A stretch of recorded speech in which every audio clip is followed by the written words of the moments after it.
یا صاحب الزمان یا وارث قرآن. وہ آپ سب بیٹھے اخلاق کو ایک سوشل ایشو میں آپ کی خدمت میں عرض کر رہا ہوں کہ گھر کے ماحول کو بہترین کریں.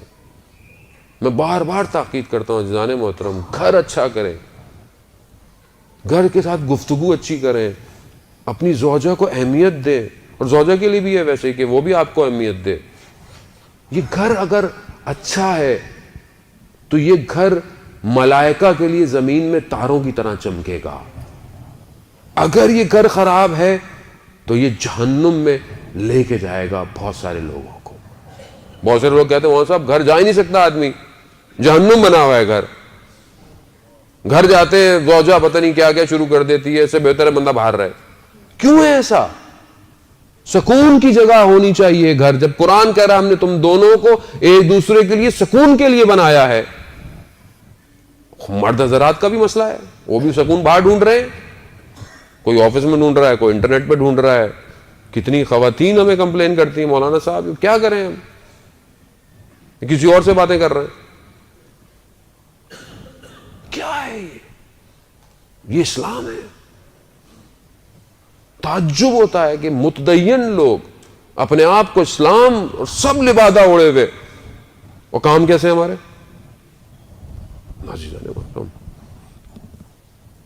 آپ پھر بولیں گے مولانا صاحب پھر اسٹریس دے رہے ہیں. نہیں، اسٹریس کی بات نہیں ہے عزیزان محترم، یہ ذمہ داری ہے. یہ میرے سے تو امام زمانہ نے پوچھنا ہے کہ ہم نے تمہیں بھیجا تھا، تم نے معاشرے کی برائیوں کو کیوں نہیں بولا، بات کیوں نہیں کی؟ تمہیں ڈر تھا کہ تمہیں اگلی دفعہ نہیں بلائیں گے؟ میں نے کہا نہیں یا امام، میں تو اپنی جیب میں استعفیٰ لے کے جاتا ہوں اور ہر جگہ جا کے کہتا ہوں یہ آخری دفعہ آ رہا ہوں. اس لیے بقول جان ایلیا کے کہ جہاں بھی جائیے لوگوں کو خفا کیجیے، خفا کریں. یہ ہم سے خفا ہوں مگر امام کی رضایت ضروری ہے. مولانا رومی نے مصنوی نے ایک واقعہ بیان کیا، میں آپ کی خدمت میں عرض کروں. یہ ایشو بہت زیادہ ہو گیا عزیزان محترم، صبح شام میسیجز اسی کے آتے ہیں، اور ہر معاشرے میں کون سا ہر معاشرے کے اندر یہ مصیبتیں ہوئی ہوئی ہیں. مولانا رومی نے بیان کیا کہ واقعہ مصنوی میں حکایت بیان کی کہ ایک شخص تھا، میں نے پہلے بھی بیان کر چکا ہوں. ایک شخص تھا گاؤں میں، اس کے بڑے مسائل تھے، روحانی مسائل تھے، اقتصادی مسائل تھے. اس نے بولا سنا ہوتا شیخ صاحب ہیں ایک گاؤں میں رہتے ہیں، میرے مسائل حل کریں گے. جب اس کی زمین کاش نکلی تو چلا گیا، شیخ صاحب کا گھر ڈھونڈتے ڈھونڈتے پہنچ گیا. شیخ صاحب کے دروازے پر دق الباب کیا تو اندر سے خاتون نکلی. ان کا شیخ صاحب کہاں ہیں؟ انہوں نے شیخ صاحب کو صلواتیں سنا دی. کون شیخ؟ نہ وہ کسی کام کا نہ کچھ ہے، کوئی نہیں رہتا یہاں، نکل جاؤ. یہ بہت تعجب کیا، میں تو اتنا احترام سمجھتا تھا شیخ صاحب کا. گیا وہ گاؤں میں، دوسری جگہ دیکھا تو ایک تندور ہے، اس سے پوچھا شیخ صاحب کا تو کہاں وہ جنگل میں گئے ہوئے ہیں، وہ لکڑیاں لا کے مجھے بھیجتے ہیں، میرا تندور چلتا ہے، ان کا گزارا ہوتا ہے. وہ بھی جنگل چلا، چلتے چلتے دیکھا جنگل بڑا گھنا ہو گیا تو اسے ڈر لگا کہ پتہ نہیں کوئی جانور نہ آ جائے. پلٹنے لگا تو دیکھا ایک بہت تھان پان سا کوئی بہت نازک سا کوئی شخص آ رہا ہے. تو جب قریب گیا تو دیکھا کہ پوچھا کہ آپ شیخ صاحب کو جانتے ہیں؟ کہا میں ہی ہوں. تو اچانک سے اس نے دیکھا کہ برابر میں ایک ببر شیر بھی ہے کہ جس کی پیٹھ کے اوپر لکڑیاں رکھی ہوئی ہیں. تو یہ گھبرا گیا، بولنے لگا کہ انہوں نے ڈرو نہیں، بیٹھ جاؤ. وہ بھی بیٹھ گیا، وہ شیر بھی وہیں بیٹھ گیا. اب اس نے اپنے مسائل بولنا شروع کیے. تو اس نے آخر میں کہا کہ میں نے جتنا آپ کے بارے میں سنا تھا اس سے زیادہ آپ کو پایا. سارے مسائل آپ نے روحانی، معنویت، اقتصادی سب مدد لے.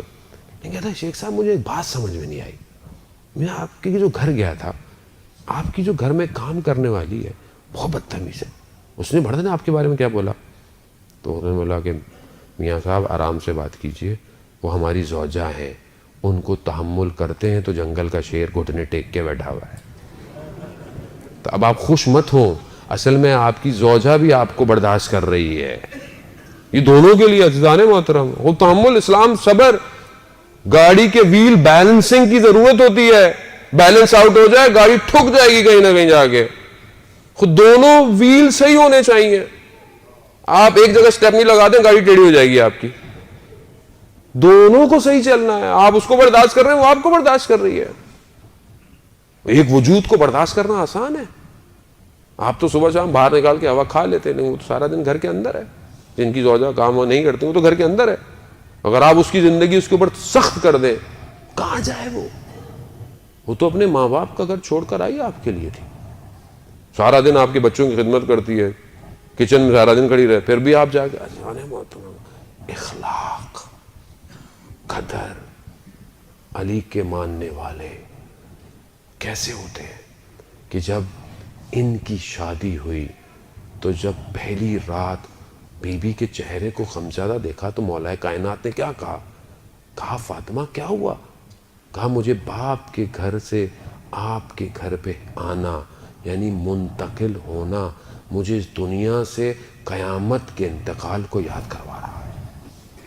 کمال ہے۔ کہا ہم دونوں عبادت کرتے ہیں اور آج ہماری شادیوں میں کیا ہوتا ہے؟ آپ تصور کریں، ہم نے شادیوں کو اتنا سخت کر دیا ہے کہ آج معاشرے میں گناہ ہو رہا ہے۔ جوان بیٹیاں بیٹھی ہوئی ہیں، جوان لڑکے بیٹھے ہوئے ہیں، مجھے شادی کیوں نہیں کر رہے؟ ہاں صاحب کیا کریں، امی نے بولا 8-9 لاکھ روپے ہوں گے تو شادی ہوگی۔ کہاں سے لائے وہ؟ جب پروردگار اور اسلام اور قرآن اور رسول کہہ رہے ہیں کہ تم شادی کرو، ہم فضل کرنے والے ہیں، ہم کرم کرنے والے ہیں، تو کیوں نہیں خدا کی بات پہ یقین ہے ہمیں؟ میں جانتا ہوں باپ کے پاس پیسے نہیں ہیں اور اس کی بیٹیاں ہیں، اس قسمہ پرسی میں جب وہ شادی کر رہا ہے تو لڑکے والے کیا کہتے ہیں؟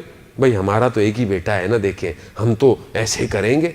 وہ قرضے لے لے کے مقروض ہو کے بیچارہ، کس کا قصور ہے عزیزان محترم؟ اب آپ ایک دوسرے پہ انگلیاں اٹھائیں گے، وہ ایسے کرتا ہے، میں نے کب ایسے کیا؟ کیا میں یہ پہل کر رہا ہوں کہ آج میرا بیٹا ہے میں اس کی سادگی سے شادی کروں، میری بیٹی ہے میں اس کے ساتھ ایسے کروں؟ آج ہم سیرتوں سے تو شادیاں نہیں کر رہے، آج ہم لوگ بینک بیلنس سے شادی کر رہے ہیں۔ آج ہمارا فرنیچر ایسا ہونا چاہیے، فریج فلانے برانڈ کی ہونی چاہیے، ہم لکڑی اور لوہوں سے شادی کر رہے ہیں، ہم دین تھوڑی دے رہے ہیں اپنے گھر والوں کو۔ لوگوں کو روتے ہوئے دیکھا ہے عزیزان محترم، سسرال والے آئے، یہ کپڑے لے کے نہیں آئے، فلانا نہیں لے کر آئے، یہ نہیں لے کر آئے۔ کیا ہے یہ؟ کون صحیح کرے گا مجھے بتائیں؟ نبی تو نہیں آئے گا کوئی، اور جب تک معاشرہ صحیح نہیں ہوگا امام نہیں آئے گا، نہیں آئے گا وہ۔ اور میں یہاں پہ میری تو ایک ہی دفعہ شادی ہے، میرا تو ایک ہی بیٹی ہے، میرا تو ایک ہی بیٹا ہے، مولانا صاحب ہمیں تو دھوم سے کرنی ہے۔ لوگ تالیاں بجا کے چلے جاتے ہیں، پھر آپ کی اپنی تالی بجتی رہتی ہے۔ خوف کریں، رب راضی نہیں ہو رہا۔ خاندان والے کیا باتیں کریں گے؟ ایسے کپڑے نہیں بنائے، ایسی ویڈیو نہیں بنی، ایسے کھانے نہیں لگے، 7 رنگ کے کھانے ہونے چاہیے۔ بھوکوں کو کھانا کھلائیں، پیٹ بھروں کو کھانا کھلا کے کون سا کھانا؟ اس پہ بھی راضی تھوڑی ہوتے۔ ہمیں تو وہ بوٹیاں نہیں ملی بہت ساری، ہمیں تو جوس نہیں لا کے دیا کسی نے، کولڈ ڈرنک نہیں ملی، اور کھانے پہ ہمیں معاشرے کی اوقات نظر آتی ہے۔ ہمارے یہاں آپ دیکھیں کھانا کھلتا ہے، ہمیں انسان کی اوقات پتہ چل جاتی ہے کہ شکم کے لیے زندہ ہے اس انسان۔ عزیزان محترم، گدھا 1000 سال پہلے بھی گدھا ہی تھا، گدھے میں کوئی تبدیلی نہیں آئی ہے 1000 سال پہلے۔ انسان ضعیف ہے بہت سارے معاملات میں، انسان ہوا میں اڑ نہیں سکتا، انسان سمندر کی تہوں میں نہیں جا سکتا، انسان رنگ نہیں بدل سکتا، لیکن اللہ نے انسان کو اس آنکھ اور اس ماتھے کے درمیان، 2 کانوں کے درمیان میں دماغ ایسا دیا ہے کہ وہ جہاز بنا کر پرواز کر سکتا ہے، سب میرین بنا کر سمندر کی تہوں میں جا سکتا ہے، ٹیلیسکوپ بنا کر دنیا کے سارے رنگ دیکھ سکتا ہے۔ گدھا مگر گدھا ہے، 1000 سال بھی پہلے تھا وہ، مگر انسان اگر وہی جانوروں کی طرح ہو۔ ڈھکن کھلتے ہیں جب شادیوں میں تو وہاں پتہ چلتی ہے اوقات انسان کی۔ سب یوں بھر کے لے کے پلیٹ میں سامنے رکھے ہوئے ہوتے ہیں کہ پتہ نہیں زندگی کا آخری کھانا ہے یہ، پھر تو ملنا ہی نہیں ہے۔ بھائی لفافہ دیا تھا، کچھ تو کھائیں، 4 بوتلیں سامنے رکھ دیں، اور جو ویڈیو بنانے والا تھا کہتا ہے بعد میں بنانا، برا لگے گا، لوگ کیا دیکھیں۔ اب بولیں گے مولانا صاحب تو بالکل ہی زوم ہو جاتے ہیں معاشرے کے اندر، تو کہاں ہوں بھائی؟ میں اسی معاشرے کا ہوں۔ اور میں آپ کو ممبر کا مسئلہ تو یہی ہوا ہے کہ ممبر نے آپ کو ہوائی باتیں سنائی ہیں 25 سال سے، ہوا میں رکھا ہوا ہے۔ جو فضائل انسان کے ظاہر کو صحیح نہ کر سکے وہ انسان کے باطن کو کیا کریں گے؟ وہ ظاہر نہیں بدل پا رہا جس عقیدے سے آپ کا، وہ قبر میں آپ کو یا اس عالم ملکوت میں آپ کو وہ عقیدہ کہاں لے کے جائے گا؟ میں علی کا ماننے والا، علی کا ماننے والا میدان میں کھڑا ہو تو اس کے پاؤں نہیں لرزتے. علی کا ماننے والا جب محراب میں کھڑا ہو تو خدا کی بارگاہ میں کانپتا ہے. علی کا ماننے والا جب بخشش کرنے آئے تو اپنی جیب نہیں دیکھتا ہے، عطا کرتا رہتا ہے. علی کا ماننے والا سائل کی حیثیت کو نہیں اپنی حیثیتوں کو دیکھا کرتا ہے.